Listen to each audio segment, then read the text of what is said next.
Yes, ladies and gentlemen, I now realize the heavy price I'll have to pay today to be asked to speak immediately after Atandapana Mataji has spoken, has certainly shaken my confidence today.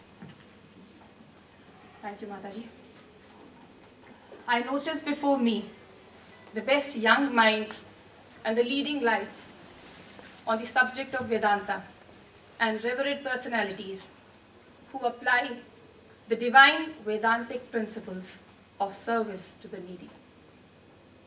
In this august gathering, I believe I should start by quoting the great Swami Vivekananda as he addressed the leaders of various religions who had gathered in Chicago. And I quote, "I am proud to belong to a religion which has taught the world both tolerance and universal acceptance. We believe not only in universal toleration, but we accept all religions as true. I am proud to belong to a nation which has sheltered the persecuted and the refugees of all religions and all nations of the earth.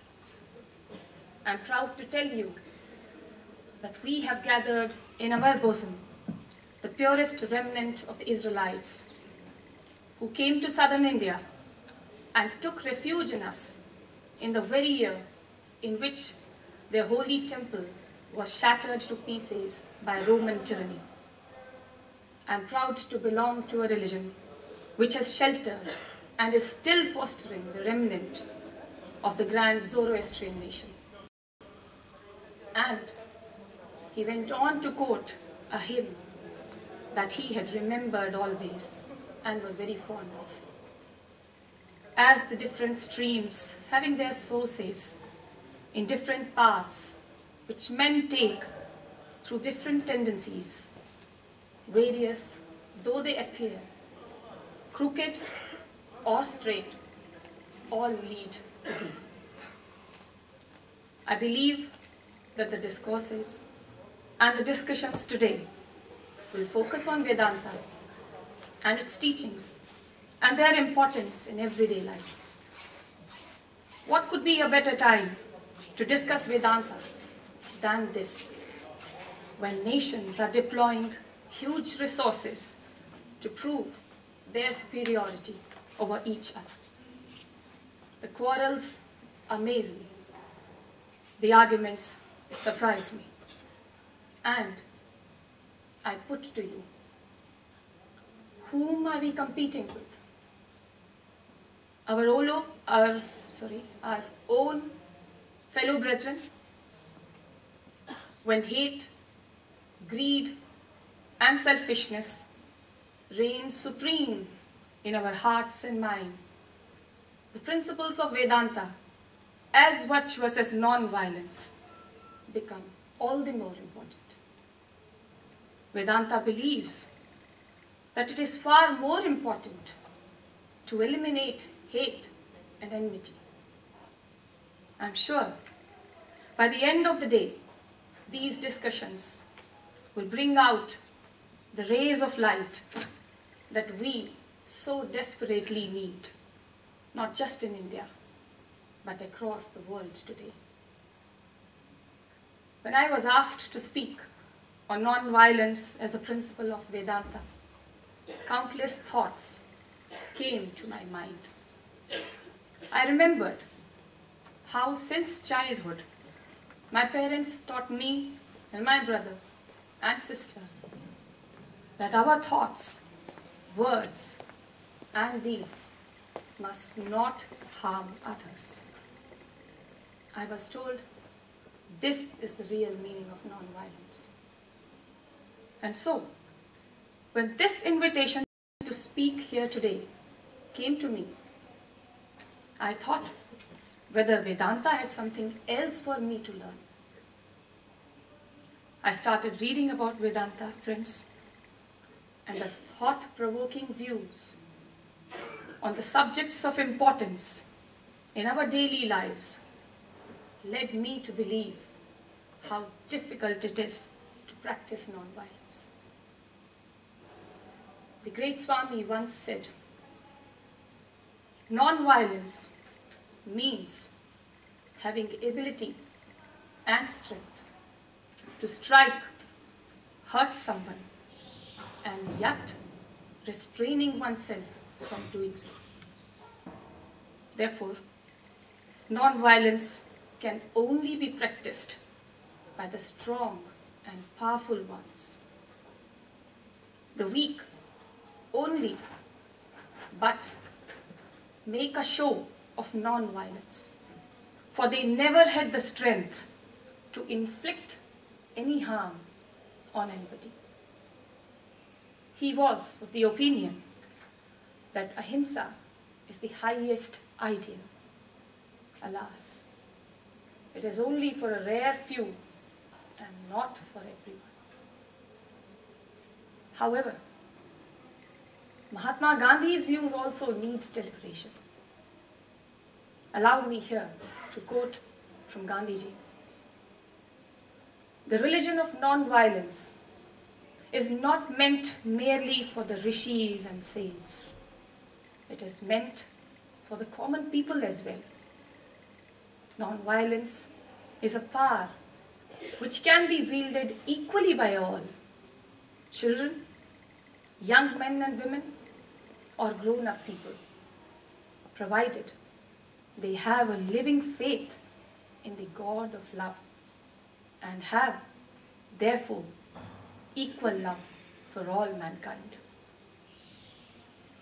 Vedanta philosophy teaches that realization of the truth is not at all possible without ahimsa, non-violence, and therefore ahimsa is the supreme dharma.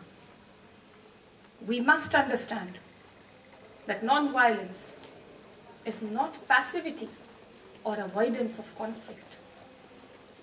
The conflicts of egos, comparisons, jealousies, envies, competition, anger, ambition lead to our fears and doubts about non-violence, which will melt away when we appreciate the essence of God and the Almighty's intimacy with us.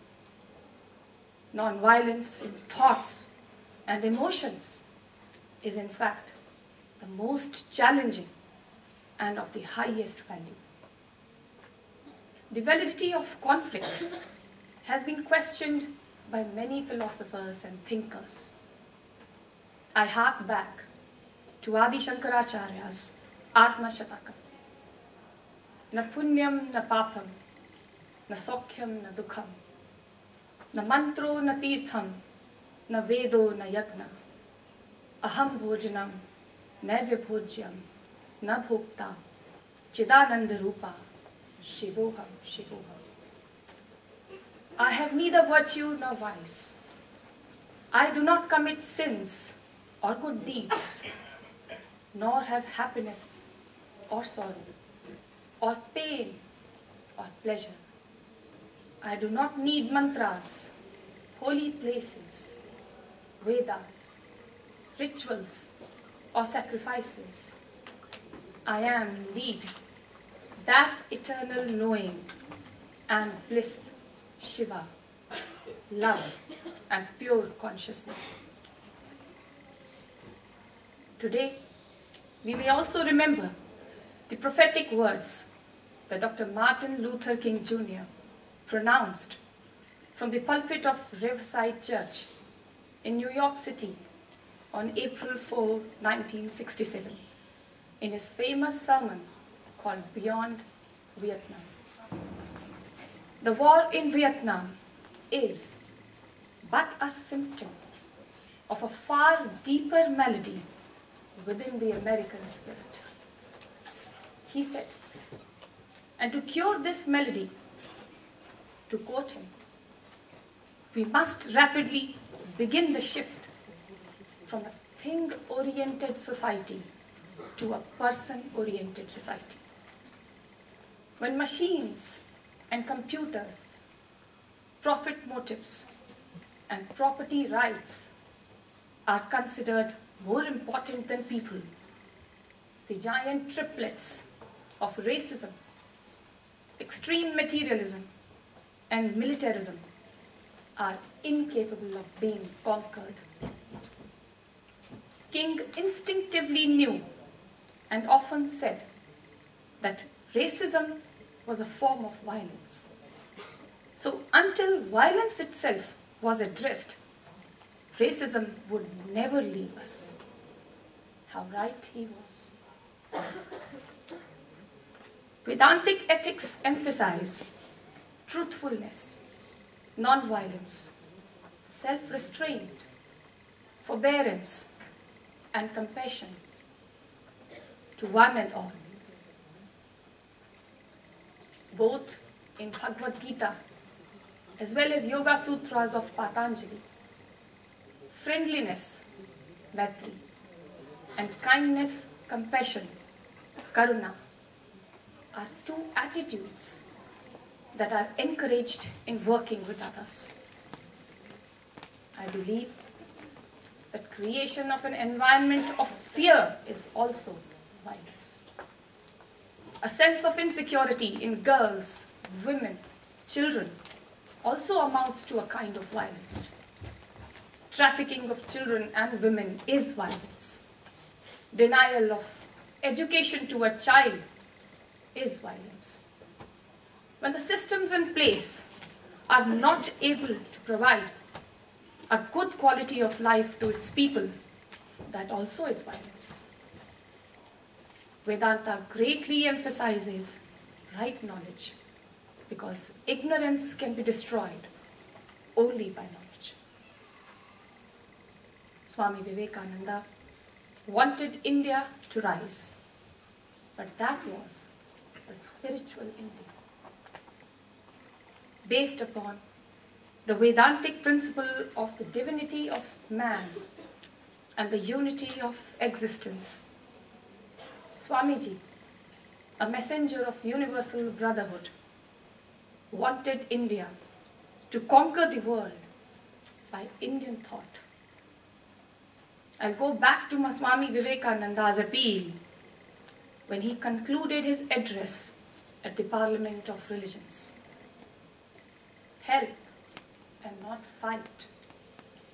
Assimilation and not destruction. Harmony and peace and not dissension. True religion brings people together and spreads goodwill. So, as we sit in this great hall and ponder and discuss on Vedanta as the foundation to values, I appeal to all of you this morning to use this forum to stretch beyond your own limits and to understand the proven effectiveness of non-violent struggles and approaches in our unmatched history.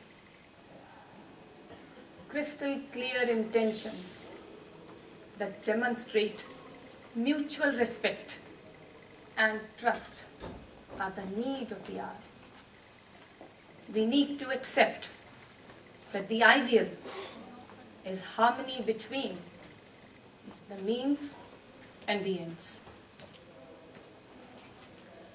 In Chinese philosopher Lao Tse's words, when the great armies go to war, sorrow is the sole good. It is now time to realize the importance of equality and justice and non-violence, and not to speak in praise of one's superiority over the other. Brothers and sisters, however unpalatable the truth may be, we have to admit that it is time for a clarion call to nourish each other with good deeds. our obsolete thoughts and deep-rooted loves and attachments to our thoughts weaken us. They have to be done away with wherever necessary to give people their due rights and justice. And if we do not, let me caution my friends, the purity of character, thought, and action will lose out. Our character reflects our thoughts. The unruly mind has to be trained in this ever-changing world. Therefore, my plea to you all here today is not to draw simplistic conclusions from today's discussions, but to delve deep into issues of character building and right conduct. I have taken much of your time. I am indeed humbled and deeply honored for having got this opportunity to speak to this august and distinguished gathering. Thank you very much for your time.